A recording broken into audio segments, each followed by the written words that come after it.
एक ऐसा देश जहां पर ट्रेन चलती है ऐसे 3 पटरियों पर, लेकिन क्यों और हमें हिचकी आखिर क्यों आती है? इस पेपर को आप पानी से धो भी सकते हो, और क्या हो अगर गलती से कोई फेविक्विक को खा ले तो? सभी सवालों के जवाब मिलेंगे, बने रहिए वीडियो के अंत तक। नंबर 1, दुनिया भर के सभी देशों में ट्रेन चलाने के लिए 2 ट्रैक्स का इस्तेमाल किया जाता है, लेकिन बांग्लादेश एकमात्र ऐसा देश है जहां पर आपको ट्रेन 2 नहीं बल्कि ऐसे 3 ट्रैक्स यानी कि 3 पटरियों पर चलती हुई दिखाई देंगी।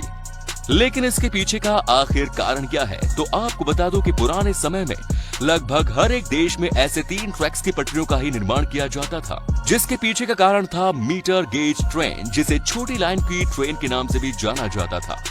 लेकिन समय के साथ साथ सभी देशों में इन छोटी लाइन की ट्रेन की जगह पर बोर्ड इंजन और रेलवे ट्रैक को बनाना शुरू कर दिया। लेकिन ऐसा करना इतना आसान भी नहीं था, क्योंकि इसमें ट्रैक की चौड़ाई बढ़ाने के साथ साथ ट्रेन के सभी इंजन के आकार में भी बदलाव करना होता था, जो कि काफी महंगा था। लेकिन बांग्लादेश की फाइनेंशियल कंडीशन इतनी अच्छी ना होने की वजह से उन्होंने अपनी वही पुरानी ट्रेन के मॉडल्स को ही कंटिन्यू रखा।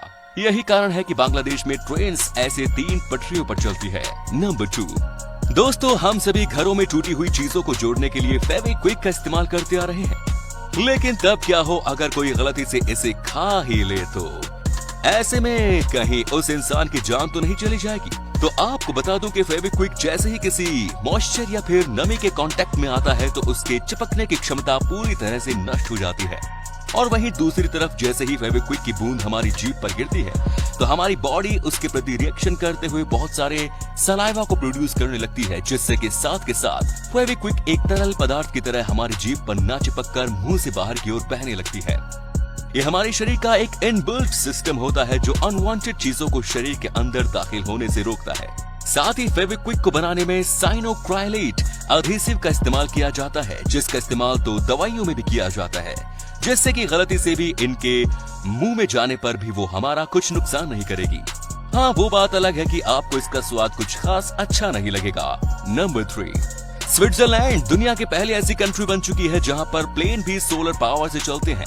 ये प्लेन्स एक ही बारी में पूरे 36 घंटे की लंबी उड़ान भर पाने की क्षमता रखते हैं। सारी कंट्रीज पोल्यूशन को खत्म करने और धरती को बचाने के लिए अपने बेस्ट एफर्ट्स लगा रही हैं।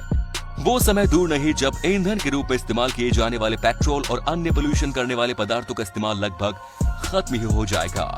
नंबर 4, गूगल दुनिया की सबसे बड़ी कंपनीज में से एक है, लेकिन क्या आप जानते हैं कि जब इनके कॉम्प्लेक्स में लगी ये घास बड़ी हो जाती है तो ये इसका क्या करते हैं?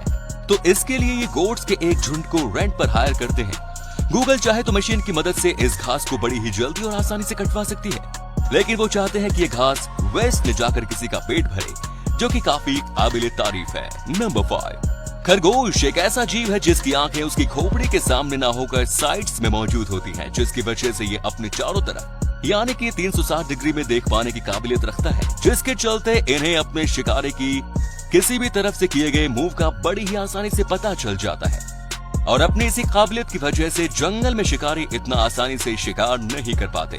नंबर 6, दोस्तों, हम सभी जानते हैं कि पेपर को बनाने के लिए लकड़ी का इस्तेमाल किया जाता है, जिसके लिए हर साल ना जाने कितने ही पेड़ों को काटा जाता है।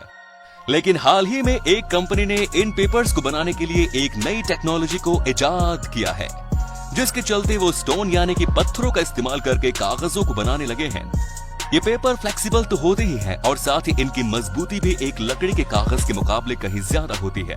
इतना ही नहीं, वाटरप्रूफ होने की वजह से ये कागज पानी पड़ने पर भी खराब नहीं होता, जिससे कि इन्हें कई सालों तक रिफ्यूज भी किया जा सकता है, जो हमारी जेब के लिए तो फायदेमंद है ही, और साथ ही ये एनवायरनमेंट को बचाने के लिए भी एक बड़ा कदम है।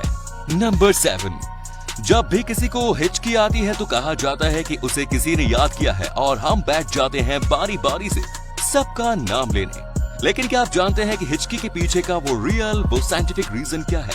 तो आपको बता दूं कि हमारी बॉडी में फेफड़ों और स्टमक एरिया के बीच एक ऑर्गन मौजूद होता है जिसे कहते हैं डायफ्राम, जो जैसे ही हमारी बॉडी में सांस हवा के रूप में अंदर जाती है तो ये डायफ्राम फेफड़ों में भरी हवा के दबाव से नीचे की ओर आ जाता है और हमारे पेट को दबाता है। ठीक इसी तरह फेफड़ों से सांस के बाहर निकलते ही ये डायफ्राम फिर से ऊपर की ओर चला जाता है। लेकिन अगर कोई इंसान जल्दी जल्दी में खाना खाता है तो ये डायफ्राम अपने आकार से सिकुड़ जाता है, जिससे कि हवा फेफड़ों से पूरी तरह से बाहर नहीं निकल पाती और नतीजतन हमें हिचकी आने लगती है। अगर ये वीडियो अच्छी लगी तो इसे शेयर करना ना भूलें और ऐसे ही और भी अमेजिंग वीडियोस को लगातार देखते रहने के लिए यूनिवर्स एडवेंचर के साथ जुड़े रहिए। धन्यवाद।